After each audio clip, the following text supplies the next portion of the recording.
Hello everybody, peace. So today I'm going to be talking about being a good person.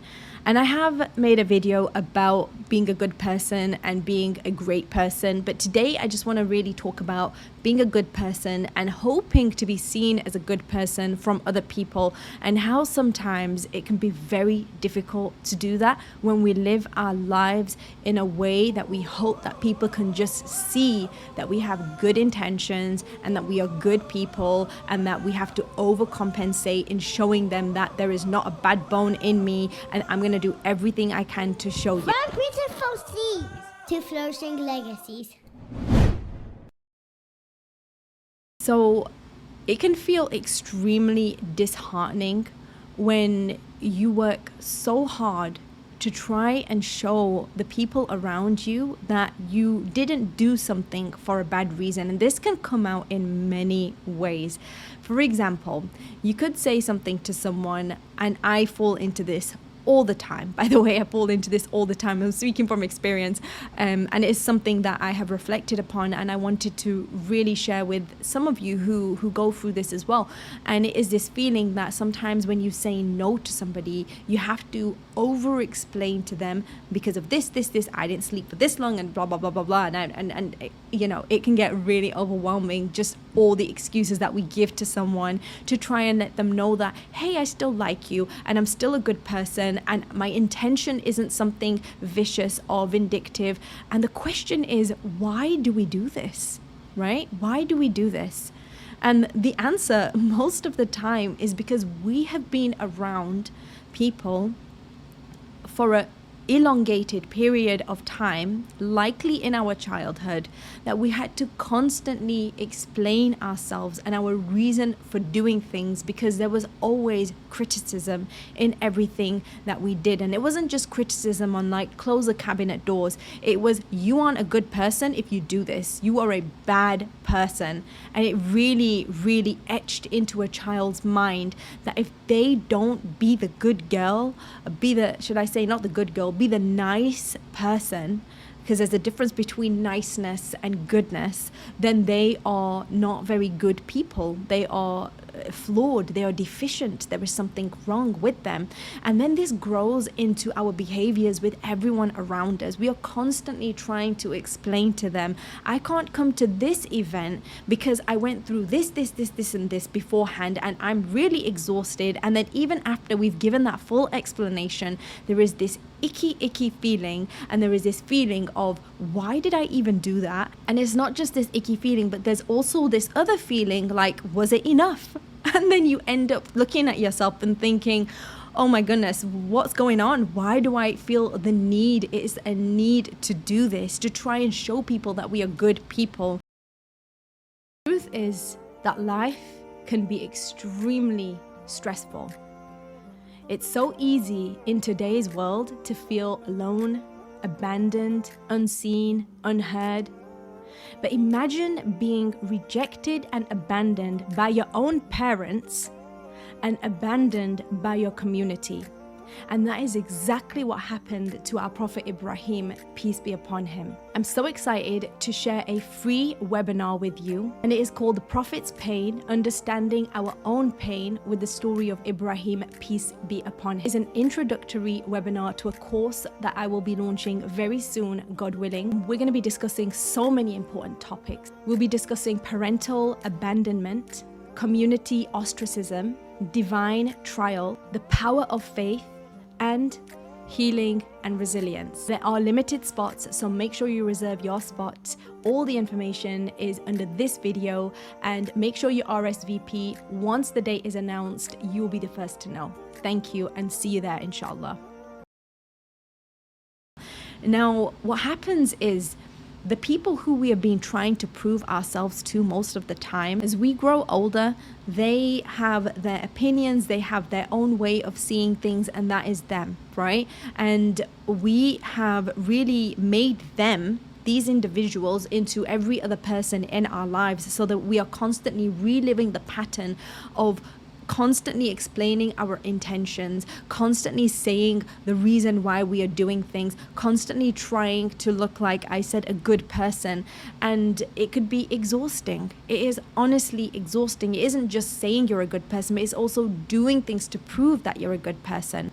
And here's the thing I want you to take away today, and it is that don't expect people to see your goodness. Don't expect people to see your goodness. And the reason I say this is because we live in a world which was prophesied by the way, in our narrations of our prophet, peace be upon him. I'm trying to use English words as much as possible. There was a narration from our prophet, peace be upon him, and it talked about there being an abundance of people who were liars, who were deemed to be trustworthy. And there was going to be an abundance of people who were trustworthy, who were deemed to be liars. And that is exactly the world that we live in today. How many influencers, how many people of knowledge, some of them, have been exposed for doing unthinkable and shocking things. I actually made a video on this, and there have been so many people who, when you look at their videos, when you look at the way they talk, and you look at the things that they teach, you look at the website, everything, and you think this person is legit, right? This person is so on point. This person is, and it could be any of us, by the way, and this person is someone who I can trust. And we end up trusting these people, and we fall into it ourselves as well. And the world is becoming so full of these kind of people as well. And it is really disheartening for those of us who really look up to these people and then find out the truth about them. And again, the one thing that we can do is we can't change the way other people are. We can't change how other people see us or see each other, but we can change in how we react and how we see the world. And I know that's just words, because it takes so much more actions, it takes so much more deeper work into trying to understanding how we can change ourselves for the better, how we can really embody that feeling within us that we don't need to prove to be good to anybody. And this is the big takeaway message, is again, it was, you don't need to prove your goodness to anyone. And the second part to that is it must start with you. You must know with a firmness in your heart that what you are doing is for the right reason. And sometimes people around you will not see it. They might call you selfish. They might call you misguided. They might call you naive. They might call you all of these names. You can name a few, I'm sure. But they do not know why you are doing what you're doing, and they never will, because they don't have the full picture. But as long as you know with a firmness in your heart, with your full intention that what you are doing, any choice that you are making is for a greater purpose and it is for the sake of the Creator, then the only one who really needs to know that you're a good person and who can really see you're a good person is the one who can see inside of your heart. That is the Creator Himself.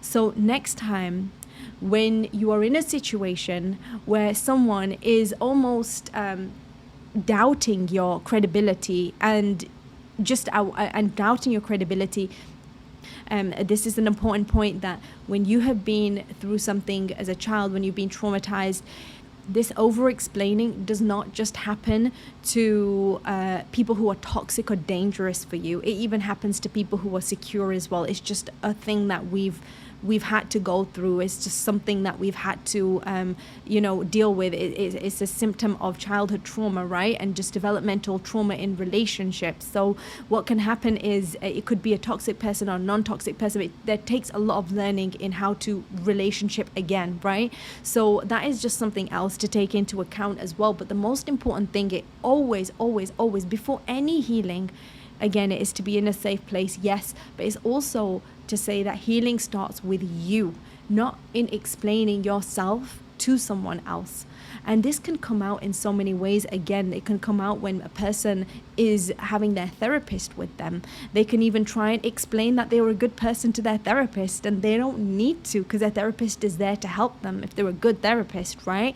And then there's this behavior that just comes out like, oh, but I did this, but I did it because of this, and et cetera, and there's this apology that always comes with it, and there's this kind of shame as well, and there's this fear that you're going to be judged because I mean, that's what's happened to us most of our lives, right? It's totally understandable.